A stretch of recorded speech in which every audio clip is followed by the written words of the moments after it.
లూకాసు వార్త 6వ అధ్యాయము. ఒక విశ్రాంతి దినమున ఆయన పంట చేలలో బడి వెళ్ళుచుండగా ఆయన శిష్యులు వెన్నులు త్రుంచి చేతులతో నలుపుకొని తినుచుండిరి. అప్పుడు పరిసయ్యులలో కొందరు విశ్రాంతి దినమున చేయదగనిది మీరెందుకు చేయుచున్నారని వారిని అడగగా, యేసు వారితో ఇట్లనెను, తానును తనతో కూడా ఉన్నవారును ఆకలిగొనినప్పుడు దావీదు ఏమి చేసెనో అదైనను మీరు చదవలేదా? అతడు దేవుని మందిరములో ప్రవేశించి యాజకులు తప్ప మరి ఎవరునూ తినకూడని సముఖపు రొట్టెలు తీసుకుని తిని తనతో కూడా ఉన్నవారికి ఇచ్చెను గదా అనెను. కాగా మనుష్య కుమారుడు విశ్రాంతి దినమునకును యజమానుడని వారితో చెప్పెను. మరి ఒక విశ్రాంతి దినమున ఆయన సమాజ మందిరంలోనికి వెళ్ళి బోధించుచున్నప్పుడు అక్కడ ఊచ కుడి చేయగలవాడు ఒకడుండెను. శాస్త్రులను పరిసయ్యులను ఆయన మీద నేరము మోపవలెనని విశ్రాంతి దినమున స్వస్థపరచునేమో అని ఆయనను కనిపెట్టుచుండిరి. అయితే ఆయన వారి ఆలోచనలు ఎరిగి ఊచ చేయగలవానితో, నీవు లేచి మధ్యను నిలువమని చెప్పగా వాడు లేచి నిలిచెను. అప్పుడు యేసు, విశ్రాంతి దినమున మేలు చేయుట ధర్మమా, కీడు చేయుట ధర్మమా, ప్రాణ రక్షణ ధర్మమా, ప్రాణహత్య ధర్మమా అని మిమ్మల్ని అడుగుచున్నానని వారితో చెప్పి వారందరినీ చుట్టూ కలియచూచి, నీ చెయ్యి చాపమని వానితో చెప్పెను. వాడు అలాగు చేయగానే వాని చెయ్యి బాగుపడెను. అప్పుడు వారు వెర్రి కోపంతో నిండుకుని యేసును ఏమి చేయుదుమని ఒకరితో ఒకరు మాట్లాడుకొనిరి. ఆ దినములయందు ఆయన ప్రార్థన చేయుటకు కొండకు వెళ్ళి దేవుని ప్రార్థించుటయందు రాత్రి గడిపెను.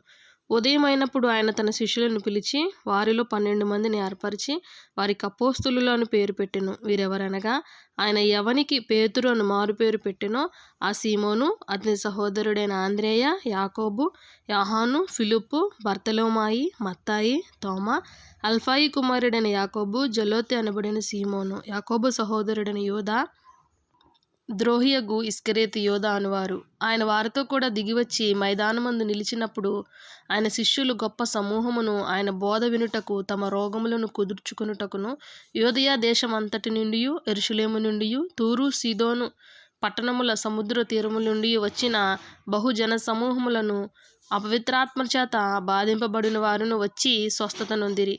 ప్రభావము ఆయనలో నుండి బయలుదేరి అందరినీ స్వస్థపరచుచుండెను గనుక జనసమూహమంతయు ఆయనను ముట్టవలెనని యత్నము చేసెను.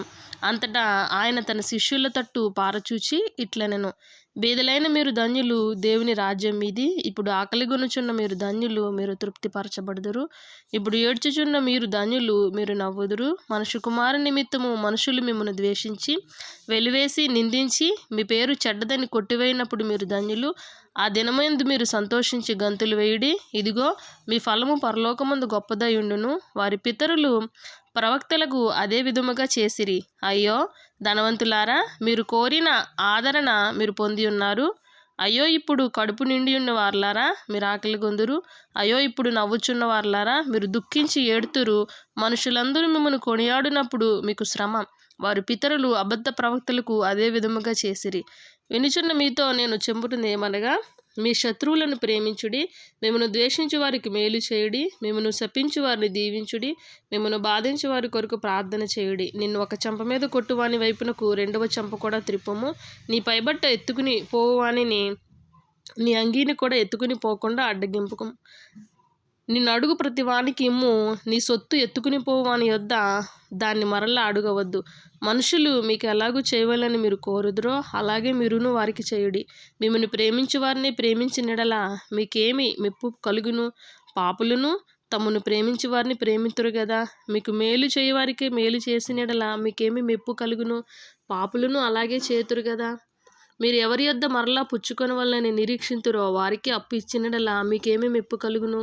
పాపులను తాము ఇచ్చినంత మరలా పుచ్చుకొనవలెనని పాపులకు అప్పు ఇచ్చెదరు గదా. మీరైతే ఎట్టి వారిని గూర్చి అయినను నిరాశ చేసుకొనక మీ శత్రువులను ప్రేమించుడి, మేలు చేయుడి, అప్పుడు ఇయుడి, అప్పుడు మీ ఫలము గొప్పదై ఉండును. మీరు సర్వోన్నతుని కుమారులయుందురు. ఆయన కృతజ్ఞత లేని వారి ఎడలను దుష్టుల ఎడలను ఉపకారి అయి ఉన్నాడు.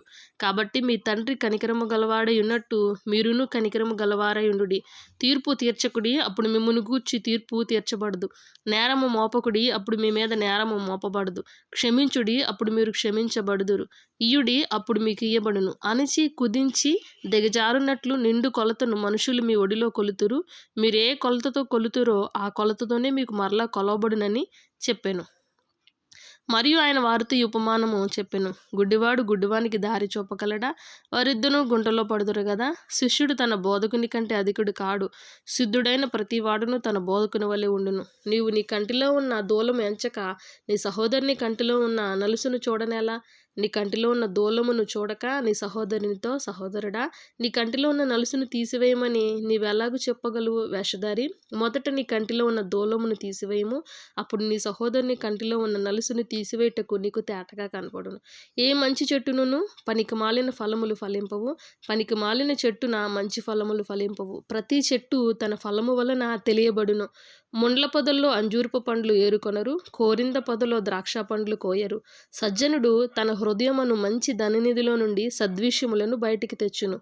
దుర్జనుడు చెడ్డ ధననిధిలో నుండి దుర్విషయములను బయటికి తెచ్చును. హృదయము నిండియున్న దానిని బట్టి ఒకని నోరు మాట్లాడును. నేను చెప్పు మాట ప్రకారము మీరు చేయక, ప్రభువా ప్రభువా అని నన్ను పిలుచుట ఎందుకు? నా ఎద్దకు వచ్చి నా మాటలు విని వాటి చొప్పున చేయు ప్రతివాడును ఎవని పోలియుండునో మీకు తెలియజేతును. వాడు ఇల్లు కట్టవలనని ఉండి లోతుగా త్రవ్వి బండ మీద పునాది వేసిన వాని పోలియుండును. వరద వచ్చి ప్రవాహము ఆ ఇంటి వడిగా కొట్టినను అది బాగుగా కట్టబడినందున దాన్ని కదిలింపలేకపోయాను. అయితే నా మాటలు వినియు చేయని వాడు పునాది వేయక నేల మీద ఇల్లు కట్టిన వానిని పోలియుండును. ప్రవాహము దాని మీద వడిగా కొట్టగానే అది కూలిపడెను. ఆ ఇంటి పాటు గొప్పదని చెప్పాను. ఆమెన్.